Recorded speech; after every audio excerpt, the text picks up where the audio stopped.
Hello, you little YouTubers. Well, I'm on this kick of doing something different. And so today, instead of doing my video from my living room, as I always do, I got up on my bed.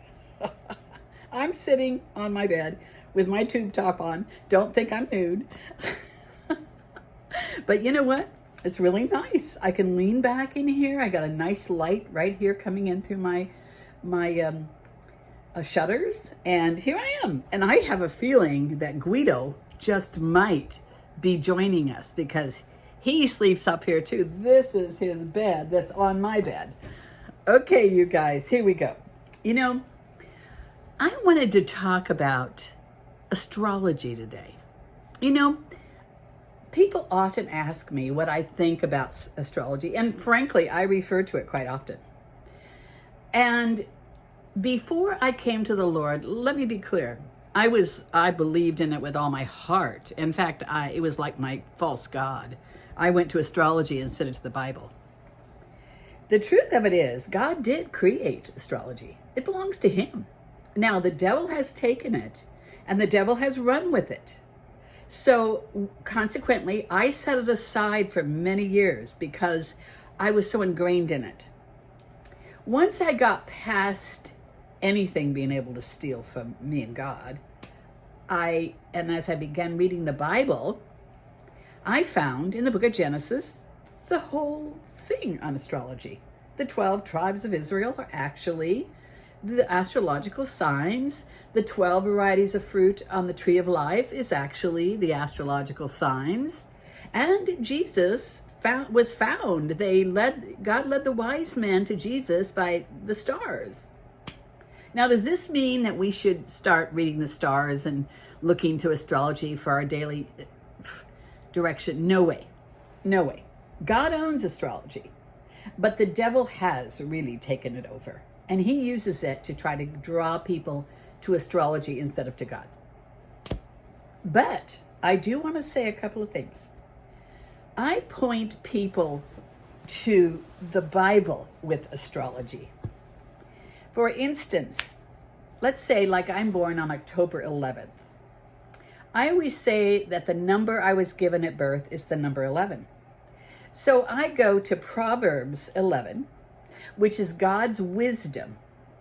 And when I read Proverbs 11, I think of it as my personal direction of wisdom, things that I might be good at, or I might have a propensity towards, or I might need to really watch, like maybe there's some instructions on, sins that you might get caught up in.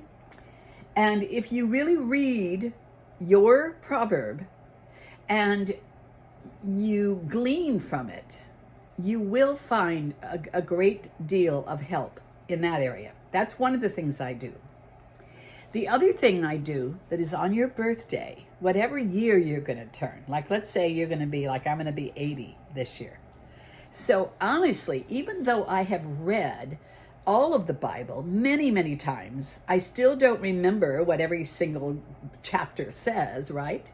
So on my 80th birthday, I will be reading the 80th Psalm. And from that, I will glean things about my year, my 80th year. And I'm telling you guys, it really is fun to do. I'm always excited when it comes. I don't read the Psalm before. I wait till my birthday because that's my birthday present from God. And it's really exciting. And then I always had them also do Isaiah. So your year that you're born, if you're going to be 45, you read Isaiah 45. But Isaiah only goes up to 66 chapters. So after you're 66 years old, you only have Psalms left. So I always had you do Isaiah and Psalms. And for people, I would call them on the phone and I would read their Isaiah or their Psalm or both to them. And then I would interpret for them. I would tell them things that I got out of it as, that I would see. Because remember, the Bible is written in a time that's very different from ours. And so some of the things, like if they're going to slaughter a lamb on the altar, well, you're not going to be doing that.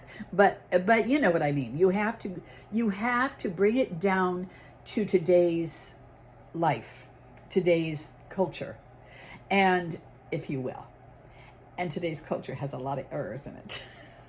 But it's okay. God's word is the same yesterday, today, and tomorrow. It will never change. And it has always got godly wisdom throughout.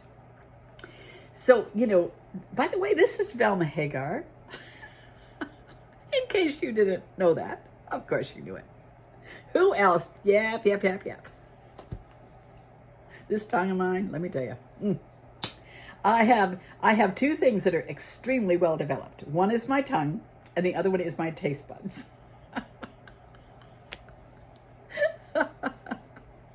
That even makes me laugh, but it's true. Sorry, but true. So doggone true, it's disgusting, in fact. But anyway, so where was I? Astrology. So I bet you guys liked this. I bet you guys liked this one, didn't you? I know you did. Especially those of you who've had a hard time giving up astrology. I want to tell you the other thing that I have found very helpful. Because there is truth to astrology, there's no doubt about it. If you know a person's birth sign, you can actually be more tolerant of them. When you see like for instance, Scorpios have that tail that they, and they're known for that sometimes they can be, Scorpios are wonderful. Don't get me wrong. I'm surrounded by them. And I have a Scorpio moon myself. But you have to be careful with Scorpios because they will sting you with that little tail of theirs, right? And so when I see a Scorpio doing that, instead of being mad at them, I say, oh, well, that's the negative side of a Scorpio. You have to be careful with a Scorpion because they will sting you from time to time. So anyway, it does help you. It really does. Or you see a nitpicker, for instance, someone that's like, oh, God, there's a fly in every ointment with that person. Well, they're probably a Virgo, or they've got a lot of Virgo in them because they are the perfection. They want perfection. So anyway, if you look at why a person is acting like they are, it makes you much more tolerant. And I think God would like that about us, So for me, that's what I do. And, and air, fire, water, and earth are the four elements of the astrological signs. And air is very light. I'm actually air. They can almost seem flighty sometimes. But they really are, there's a real fairness involved in the air signs, and they're usually very communicative, as you know. And then the fire signs, air and fire go great together because the fire signs are, they're leaders. They're out there. They set fire to things, And then the earth, they're the very stable, down to earth, honest, and what I call the ethical, the ones that move along and plod along, and do what needs to be done. And then the water signs have that depth. They're very deep. They're very sensitive. They get their feelings hurt easy. They're very, very, it's strong inside. There's a depth to them. They have a psychological depth. Anyway, so that's the four elements. And there's a lot more involved, of course, and there is merit to it. There is merit to it, but keep it in God's court. Go over to Genesis and find, you'll see it when you go through it. I don't even know what number, because Genesis is a long book, but you need to read the whole thing anyway. So read Genesis and you will find astrology in there. Okay, buy my books. Hidden treasures in secret places. And I believe astrology is a hidden treasure in a secret place that Christians have totally set aside. We don't want to give to the devil what belongs to God, do we? No. Okay, so Hidden Treasures in Secret Places, Hidden Treasures in Dark Places by Velma Hagar on Amazon. This is YouTube, in case you guys didn't know. I was to see if you knew. I wasn't wrong, it was you. Okay, you guys, I'm on my bed in my bedroom. Look at my white bed. I love white bedding, by the way.